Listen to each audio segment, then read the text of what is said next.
Bihar police radio ASI operator का जो भी लोग फॉर्म भरे हैं उनमें 90 to 95% लोगों को ये जानकारी नहीं हुआ कि इसका एक्चुअल वर्क प्रोफाइल क्या है, इसका जॉब प्रोफाइल क्या है, इसमें सैलरी कितनी मिलती है, इसका ट्रेनिंग कैसे होता है, इसमें आगे स्टडी का मौका है या नहीं, ये गर्ल्स के लिए सेफ है या नहीं, इसमें लीव का क्या सीन है। तो साथियों, मैं आपको अपने साथी से मिलाकर इस जितने भी डाउट हैं आपके सभी को निराकरण करूंगा। तो जय हिंद साथियों, मैं wireless sub inspector Priyesh Ranjan, आपका दोस्त, आपके अपने यूट्यूब चैनल टेक्निकल खाकी में आप लोग का हार्दिक स्वागत करता हूं। साथियों, सबसे पहले मैं आप लोगों को धन्यवाद देना चाहता हूं कि आप लोगों ने पिछले वीडियो को बहुत सारा प्यार दिया और हम लोग का ये विश्वास है कि आप लोग इसी तरह से आगे भी प्यार देते रहेंगे। और मैं आप लोग से एक वादा करता हूं कि आपके सिलेक्शन तक हम लोग आपके साथ हैं, जितने भी डाउट रहेंगे हम लोग आपको क्लियर करेंगे।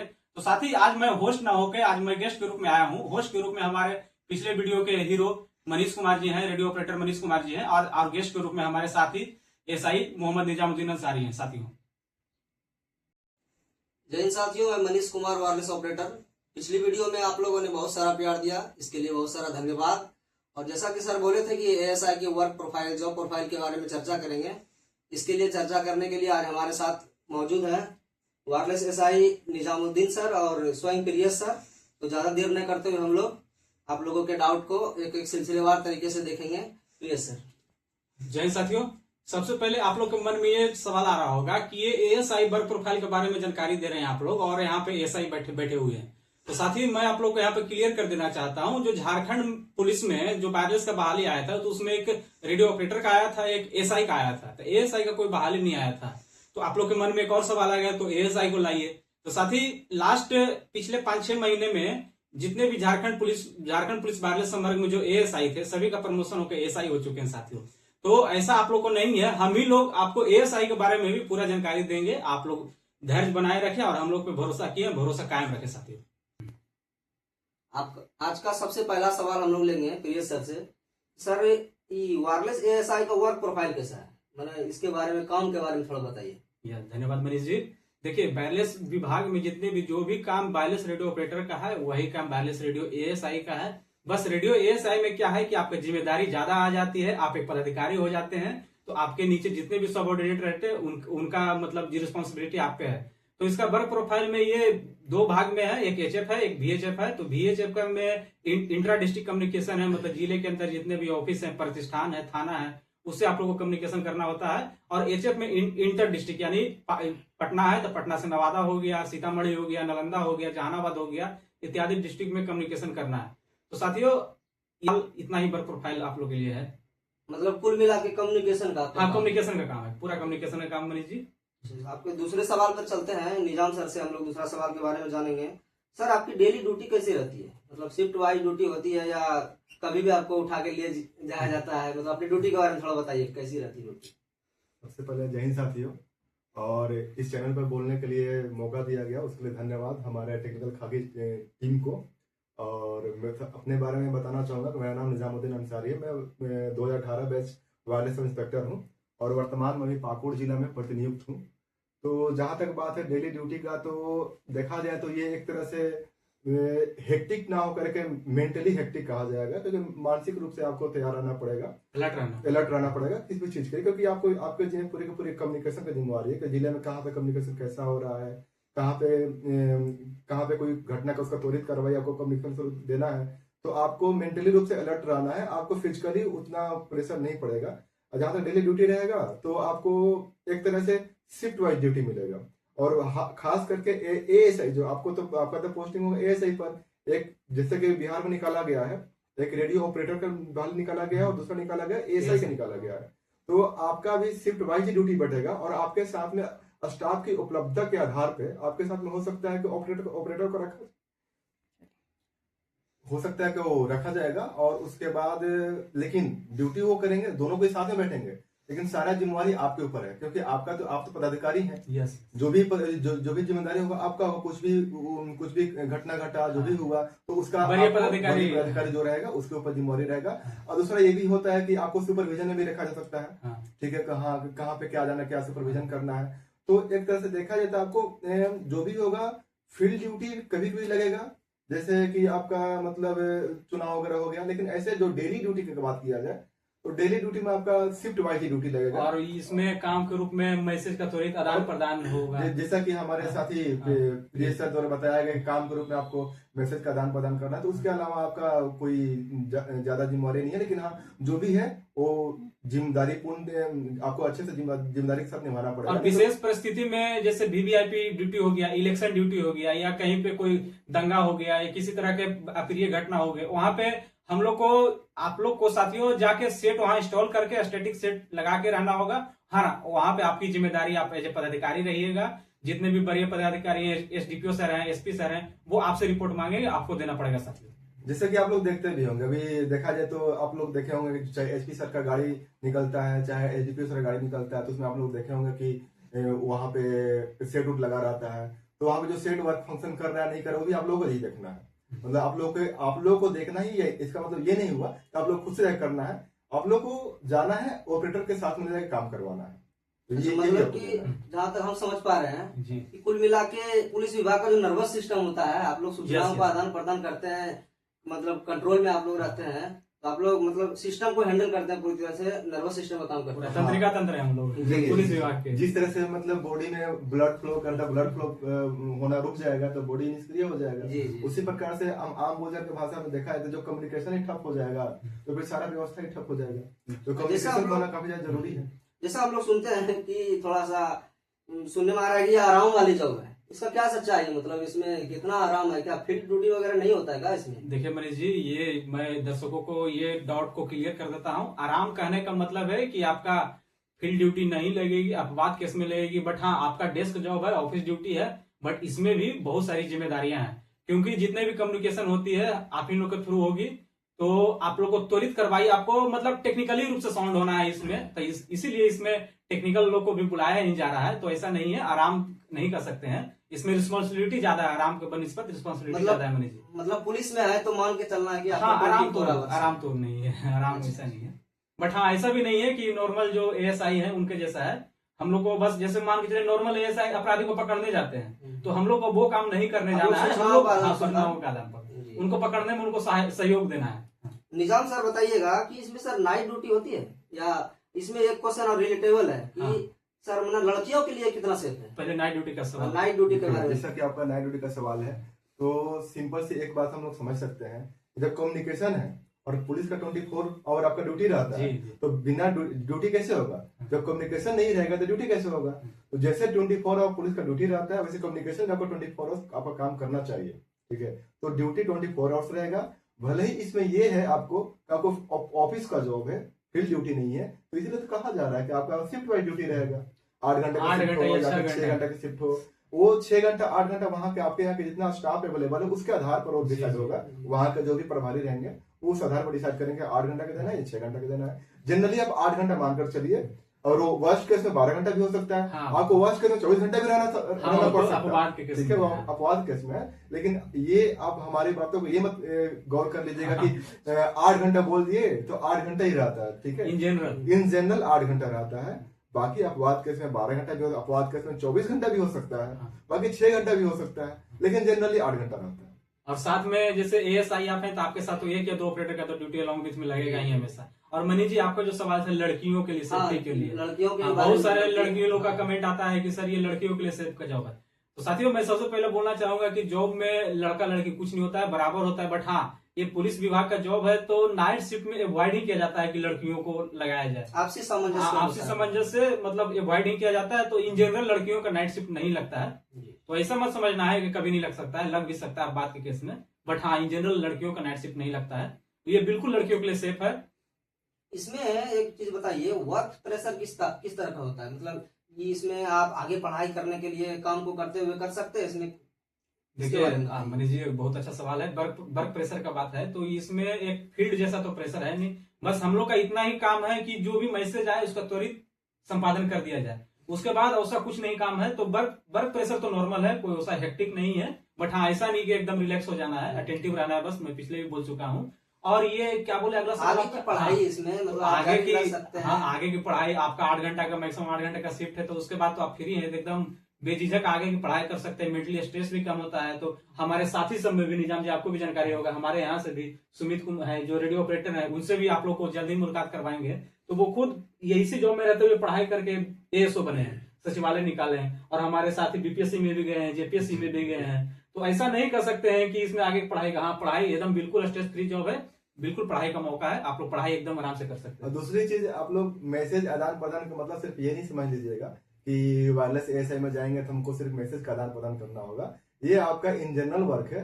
और बाकी इसके अलावा आपका जो भी होता है कम्युनिकेशन, मेनली आप ये मान के चलिए कि हमको कम्युनिकेशन का काम करना है। जिले में कम्युनिकेशन व्यवस्था को बनाए रखना है, और उस कम्युनिकेशन व्यवस्था तो हर जिले हर तरह से बनाया जा सकता है। जैसे मान के चलिए आपके जिले में अगर आगे कोई वीआईपी आगे ड्यूटी में आ गए, तो उनका जो संचालन होगा, उनका जो मूवमेंट होगा, तो उसमें भी तो कम्युनिकेशन जरूरी है, तो वहां भी आपका काम होगा।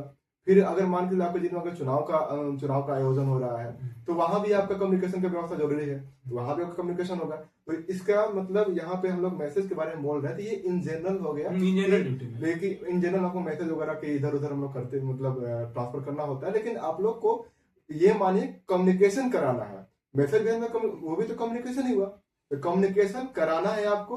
और कम्युनिकेशन चाहे किसी भी काम के लिए हो, पुलिस से रिलेटेड, लॉ एंड ऑर्डर से रिलेटेड कम्युनिकेशन कराना है, तो आपको कम्युनिकेशन के लिए आप जो डिपार्टमेंट है, आपका जो विंग है, आप लोग जिम्मेदार रहिएगा। तो सर इसमें अगला सवाल मेरा है, इसमें पोस्टिंग कहाँ होती है, मतलब वायरलेस का कितना विंग है, पोस्टिंग कैसा होता है इसमें? यस, अच्छा सवाल मनीष जी। सबसे पहले देखिए, इनके पोस्टिंग नहीं होता है, हम लोग का प्रतिनियुक्ति होती है। अच्छा, सबसे पहले प्रतिनियुक्ति और पोस्टिंग में अंतर मैं बता दूं। पोस्टिंग मतलब आपका होगा, पोस्टिंग जिस जिला में हुआ वही आपका जिला मुख्यालय हो जाता है, उसी हिसाब से आपका एचआरए वगैरह मिलता है, वो पोस्टिंग हो गया। बट वायरलेस विभाग में क्या है कि प्रतिनियुक्ति होती है। तो जैसे हम लोग बिहार पुलिस वायरलेस के बारे में बात कर रहे हैं, तो हम लोग का जिला होगा पटना जिला बल के अंतर्गत हम लोग आएंगे। जितना भी एचआरएस पोर्टल पे होगा, हम लोग पटना जिला बल कहलाएंगे, और एचआरए हम लोग को पटना जिला का मिलेगी। और हम लोग का एक ही एसपी सर होंगे, जो जिला में जाएगा। मान के चलिए 38 जिला है बिहार में, तो पुलिस जिला 40 है, तो 40 एसपी सर हैं। बट हाँ, वायरलेस का सिर्फ एक एसपी सर होंगे। हम लोग की जितना भी छुट्टी से संबंधित प्रॉब्लम हो, या कोई किसी भी वेलफेयर से रिलेटेड संबंधित प्रॉब्लम हो, तो हम लोग अपने एसपी को लिखेंगे, अपने एसपी सर को लिखेंगे, जो पटना में बैठते हैं। तो इसमें प्रतिनियुक्ति कहीं भी हो सकती है। कहीं भी कहने का मतलब जितने भी ऑफिस हैं, जैसे लोक भवन हो गया, सीएम हाउस हो गया, डीजीपी कंट्रोल होगा, स्टेट कंट्रोल होगा, टेट्रा कंट्रोल होगा, और वायरलेस मुख्यालय भी हुआ, और डिस्ट्रिक्ट हेडक्वार्टर हुआ, वहां पोस्टिंग हो सकती है। बट हाँ, यहाँ पर मैं एक चीज और बोल दूं कि थाना में एएसआई का न के बराबर ही प्रतिनियुक्ति होगी, क्योंकि 993 आपके जो सबऑर्डिनेट आएंगे ऑपरेटर, उनकी प्रतिनियुक्ति मुख्य रूप से थाना में होगी। सर इसमें कुछ ऑफ कैमरा हम लोग बात कर रहे थे, एचएफ और वीएचएफ के बारे में बताइए कुछ। देखिए, एचएफ और वीएचएफ, जैसे कि आप जाहिर सी बात है, जो भी एएसआई का वैकेंसी लिया जा रहा है उसमें फिजिक्स का उसमें क्वालिफिकेशन है। तो जो फिजिक्स पढ़े हैं स्टूडेंट, उन लोग को एचएफ वीएचएफ के बारे में तो बिल्कुल 12 में पढ़ाया जाता है, कम्युनिकेशन वाला फील्ड में। तो एचएफ में और वीएचएफ में क्या होता है कि वीएचएफ के थ्रू हम लोग जो कम्युनिकेशन करते हैं, वो जो डिस्ट्रिक्ट है, डिस्ट्रिक्ट के अंदर में कम्युनिकेशन करते हैं कि, और एचएफ के थ्रू जो कम्युनिकेशन करते हैं वो एक डिस्ट्रिक्ट से दूसरे डिस्ट्रिक्ट में करते हैं। जैसे मान के चलिए कि भी पटना में है, और पटना से हमको कम्युनिकेशन कराना है भोजपुर जिला में, पटना से हमको बक्सर में कराना है, तो वहां पर आपको बीएचएफ काम नहीं करेगा। आप फिजिक्स वाले हैं, आप अच्छे समझ रहे होंगे कि जो बीएचएफ का जो रेंज है वो उतना ज्यादा नहीं होता है, मैक्सिमम 25, 35, 40, मतलब 50, वो ज्यादा मैक्सिमम 50 तक हो गया। और जो एचएफ होता है उसका जो रेंज होता है ज्यादा होता है, ठीक है। तो इसलिए दूर का जो कम्युनिकेशन होता है इंटर डिस्ट्रिक्ट, यानी कि एक जिले से दूसरे जिले में, तो वहां पर हम लोग एचएफ का इस्तेमाल करते हैं। और बाकी जो देखा जाए अपने जिले में जो भी वो अपना हैंडहेल्ड सेट से जो हम लोग ये करते हैं, चाहे वीएचएफ सेट से करते हैं, बीएस सेट से, तो हम लोग वहां से वीएचएफ का कम्युनिकेशन इस्तेमाल करते हैं। आप लोग को एचएफ ट्रेनिंग में एचएफ के बारे में बताया भी जाएगा विशेष रूप से। उसमें एक अलग कोड होता है, मोर्स कोड होता है, उससे कम्युनिकेशन होता है। सर बताइए कि ट्रेनिंग के बारे में, नॉर्मल जो दरोगा की ट्रेनिंग दी जाती है, नॉर्मल जिला वाल की जो ट्रेनिंग है, उससे किस प्रकार से भिन्न है? देखिए, जहां तक हम लोग अपना बात करेंगे कि हम लोग का 84 डे वर्किंग डे का ट्रेनिंग हुआ था, तो उसमें हम लोग को जो बेसिक ट्रेनिंग हुआ उसमें फिजिकल होता था, जो बीएनएस ये सब की पढ़ाई होती थी। और हाँ, एक बहुत ही जिज्ञासा वाला सवाल रहता है, इसमें आर्म की भी प्रशिक्षण होती है। हम लोग आर्म के भी प्रशिक्षण किए हैं, शायद आप लोग का भी आर्म की प्रशिक्षण होगी। बट हाँ, इसके साथ आपको एक टेक्निकल ट्रेनिंग कराया जाएगा। टेक्निकल ट्रेनिंग या तो आपको कहीं दिल्ली भेजा जाए, या तो पटना में ऑर्गेनाइज करा के किया जाए। तो एक basic training plus technical training, दोनों ट्रेनिंग मिला के एक पूरी तरह से आपका ट्रेनिंग प्रक्रिया कंप्लीट होगा। लेकिन इस चीज के लिए श्योर है कि ये नहीं सोचना है कि हाँ हम तो टेक्निकल में जा रहे हैं, तो फिर ये फिजिकल ट्रेनिंग का क्या जरूरत है, या फिर ये आर्म का ट्रेनिंग की क्या जरूरत है। आप पुलिस में है तो आपको हर चीज का जरूरत मतलब पड़ेगा ही। बुनियादी क्योंकि आपको- प्रशिक्षण सभी को, हाँ, बुनियादी प्रशिक्षण प्रशिक्षण सभी को है। जरूरी है। वो जो 3 महीना का हो 4 महीना, जैसे कि झारखंड में तो हम लोग 84 दिन का था, बिहार का जो रूल रेगुलेशन है उसके अकॉर्डिंग जितना दिन का हो, उसमें भी लेकिन पहली बार हुआ है तो वहाँ अलग भी से पहली बार नियमावली हुआ है, बनी तो होगी जितना ट्रेनिंग का भी। जितना दिन का बना हो तो उतना दिन आपको बेसिक में सब कुछ का ट्रेनिंग किया जाएगा। और उसके बाद आपको जो भी टेक्निकल ट्रेनिंग आपसे जो जॉब से रिलेटेड वो ट्रेनिंग दिया जाएगा। तो मेरा अगला सवाल है, थोड़ा सा जिज्ञासा होगा सभी को कि आप फॉर्म भर रहे हैं तो इसके सैलरी के बारे में बताइए। मतलब जैसे कि आप लोग सेलेक्ट हो जाते हैं तो उसको कितना सैलरी मिलेगा, इसके बारे में बताइए। निजाम सर बताएंगे। निजाम सर बताइए। देखिए, जैसे कि एएसआई जो है, एएसआई जैसे नोटिफिकेशन में देखे होंगे आप लोग कि लेवल 5 का जॉब है। लेवल 5 का जो बेसिक होता है शुरू से ही स्टार्टिंग है 29,200 उसका बेसिक है। और बेसिक के अलावे आपको डीए मिलेगा, एचआरए मिलेगा। एचआरए आपको जैसे कि हमारे साथी द्वारा बताया गया, एचआरए आपका पटना का मिलेगा जो कि 20% फिलहाल है। और डीए जो अभी करंटली आपका 58% है। इसके अलावा आपको मेडिकल मिलेगा 1,000-2,000 जो भी हो, हाँ। वहाँ के बिहार के रूल के अनुसार वहाँ का मेडिकल मिलेगा आपको। बाकी उसके अनुसार फिर आपको टीए मिलेगा। तो कुल मिलाकर आपको लमसम जोड़िएगा, सबको जोड़ जाड़ करके ग्रोस सैलरी आपका लगभग 57,000 के आसपास बनेगा, 57 57,500 के आसपास। और उसमें से आपका एनपीएस कट जाएगा। एनपीएस आपका कटेगा, आपका जो बेसिक मिलाइएगा और प्लस डीए मिलाएगा। यानी कि आप लोग खुद से भी जोड़ सकते हैं। 29,200 बेसिक है और करंटली 58% डीए है। दोनों को जोड़ करके आप 10% माइनस कर दीजिएगा। दोनों को जोड़ कर 10% निकालिएगा और माइनस हो जाएगा, आपका एनपीएस में चला जाएगा। तो वो आपका इन हैंड सैलरी आएगा। मतलब मोटा मोटी इन हैंड 50 के मान सकते हैं हम लोग। इन हैंड 50 से 50 से 56-57 नहीं, कट के 50 मतलब कट के, कट 50 से प्लस ही है, कट करके हाँ, उससे मतलब- नीचे नहीं आना चाहिए। तो सर आपको मतलब ऐसा लगा कि कोई इस जॉब में है, कोई रिग्रेट फील हुआ इतना दिन में नौकरी कर रहे हैं? रिग्रेट का तो कोई बात ही नहीं। जहाँ तक मेंटली पीस का बात है, हम लोग एकदम परिवार के साथ अच्छे से रहते हैं, कहीं से कोई दिक्कत नहीं है। स्टैंडर्ड स्टैंडर्ड सैलरी है, लिविंग स्टैंडर्ड है, तो ऐसा कोई रिग्रेट वाली कभी बात ही नहीं आई है इसमें। तो इसमें सर निजाम सर छुट्टी के बारे में बताइए कि हाँ। कितना साल में छुट्टी मिलेगा, लीव का या मतलब सारा छुट्टी मिला के कुल मिला के क्या है? जिज्ञासा, बहुत सारे जिज्ञासा रहता है छुट्टी के बारे में। छुट्टी के वजह से आपको एक साल में जो सीएल रहेगा, तो हम 14 लोग का सीएल 14 है। और बिहार में भी हो सकता है सेम ही कि है, सेम ही है। 14 या मैक्सिमम, अगर मिनिमम 14 मैक्सिमम 18 हो सकता है सीएल। ठीक है, 18 से सीएल ज्यादा नहीं होगा। इसके अलावा आपको सीपीएल दिया जाता है। सीपीएल सभी डिपार्टमेंट में नहीं दिया जाता है। ये सीपीएल उसी को दिया जाता है जिनका छुट्टी किसी दिन नहीं होता है। जैसे हम लोग संडे को छुट्टी नहीं होता है, हम लोग संडे मंडे को नहीं पर्व होता त्योहार है, कुछ नहीं होता है हम लोग में। फेस्टिवल को नहीं होता, तो उनको सीपीएल दिया जाता है। सीपीएल 20 रहता है। ठीक है, और इसके अलावा आपका ईएल रहेगा। तो ईएल तो आपको वो तो हर डेज के हिसाब से बनता है। हर एक 11 दिन पे एक आपका ईएल बन जाता है। ट्रेनिंग में रहिएगा आप लोग तो 22 दिन पे एक ईएल बनेगा। हाँ। और ऐसे नॉर्मल ड्यूटी में रहेगा तो 11 दिन पे 11 एक ईएल ईएल बनता तो है। मोटा मोटी निजाम जी हम ये कह सकते हैं कि छुट्टी 45 दिन, 40 से 45 दिन इन बिल्कुल। जनरल। आपका तो 20 सीपीएल ऐसे ही हो गया, और 14 अगर मिनिमम अगर 34, मानते हैं 34, सीएल तो 34 हाँ। छुट्टी ऐसे ही हो गया। हाँ। और बाकी अगर आप एक एक दिन जोड़ करके देखिएगा हाँ, तो तो हो 30 के आसपास हाँ। आपका ईएल हो जाता है। तो आपका 50 प्लस हो जाता है। हम्म। तो ईएल को अगर आप हटा भी हाँ। दीजिए हाँ। तो भी आपका 34 दिन आपका हाँ, छुट्टी है। हमको लग रहा है कि लगभग सभी सवाल कवर अप हो गया हम लोग का।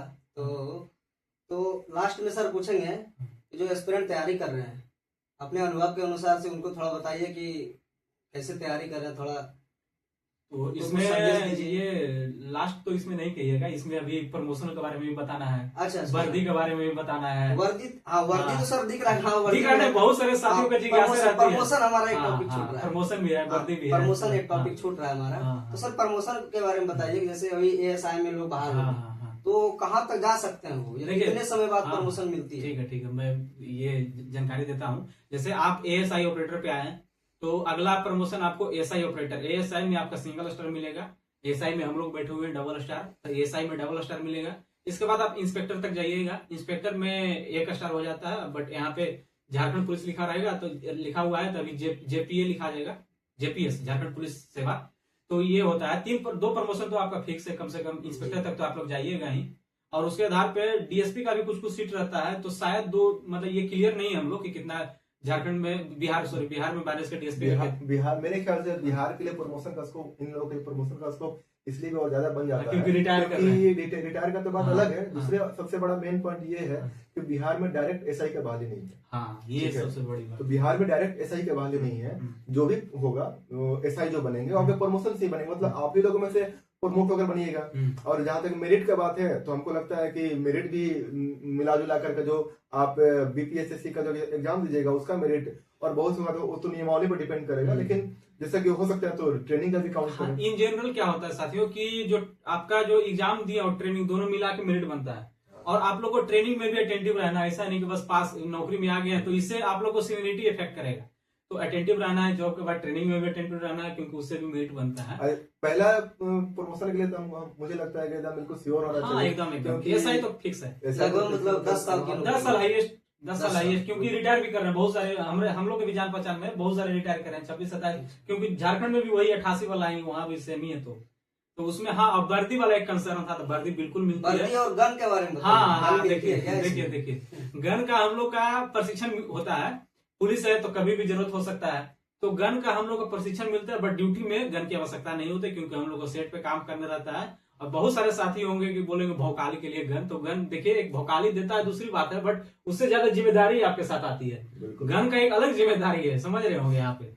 तो ऐसा बात है। प्रशिक्षण में जिससे कि हम लोग को प्रशिक्षण दिया गया था गन का 5 हथियार से दिया गया था। 5 हथियार। और वहां पर देखिए किस चीज का, जैसे कि हम लोग आप लोग भी कोई अगर जानकार होंगे, SLR, इंसास, AK-47, आपका CMG हो गया, पिस्टल हो गया, 9mm पिस्टल हो गया। ये 5 सिक्सर बाद में फिर ऐड कर दिया झारखंड में, CMG को हटा करके सिक्सर कर दिया गया है। तो 5 हथियार से तो हम लोग को ट्रेनिंग दिया गया है। और बिहार का अनुसार आपको वहां भी जो भी हथियार दिया जाएगा तो उसके अनुसार आपको ट्रेनिंग वहां पर कराया जाएगा। लेकिन हाँ, ट्रेनिंग आपको दिया जाएगा, लेकिन आपको गन ड्यूटी टाइम में नहीं दिया जाएगा। अब तो शायद लग रही है सारे पॉइंट कवर हो चुके हैं। तो लास्ट में हमारे एस्पिरेंट को थोड़ा संदेश दीजिए, कैसे तैयारी को अपना बूस्ट करें। तो साथियों बहुत बहुत धन्यवाद मनीष जी और निजाम जी का। तो जितने भी आप लोग को जॉब प्रोफाइल, उम्मीद करते हैं कि जॉब प्रोफाइल से रिलेटेड जितने भी आपके डाउट हैं सभी क्लियर हो गए होंगे। और उसके बाद भी अगर कोई डाउट बच गया है तो आप कमेंट बॉक्स हमेशा खुला हुआ है, कमेंट कीजिए और हम लोग कोशिश करेंगे समय मिलते ही आप लोग को कमेंट का जवाब दें। और हाँ साथियों, हम लोग मेहनत कर रहे हैं, हमारी टीम मेहनत कर रही है, तो थोड़ा आप लोग सपोर्ट दे रहे हैं, ऐसा बात नहीं, और ज्यादा सपोर्ट करें। और जो भी नीडी वन है, जो ASI ऑपरेटर की तैयारी कर रहे हैं, उन तक ये वीडियो जरूर शेयर करें। और हाँ, अगला जो वीडियो हमारा आने वाला है वो आपका प्रिपरेशन स्ट्रेटजी के बारे में आने वाला है। बहुत सारी क्वेरी है इससे रिलेटेड, हम लोगों ने उस सेक्शन को बिल्कुल ही कवर नहीं किया। वो नेक्स्ट वीडियो है हम लोग का, इसमें आने वाला है। तो जल्दी साथियों, तो आप लोग हम लोग को इसी तरह से प्यार देते रहें और हाँ, पढ़ाई जरूर करते रहें। इस बेरोजगारी के दौर में एक नौकरी लेके ही रहें और उम्मीद करते हैं जॉब के बाद आपसे भेंट होगी सर।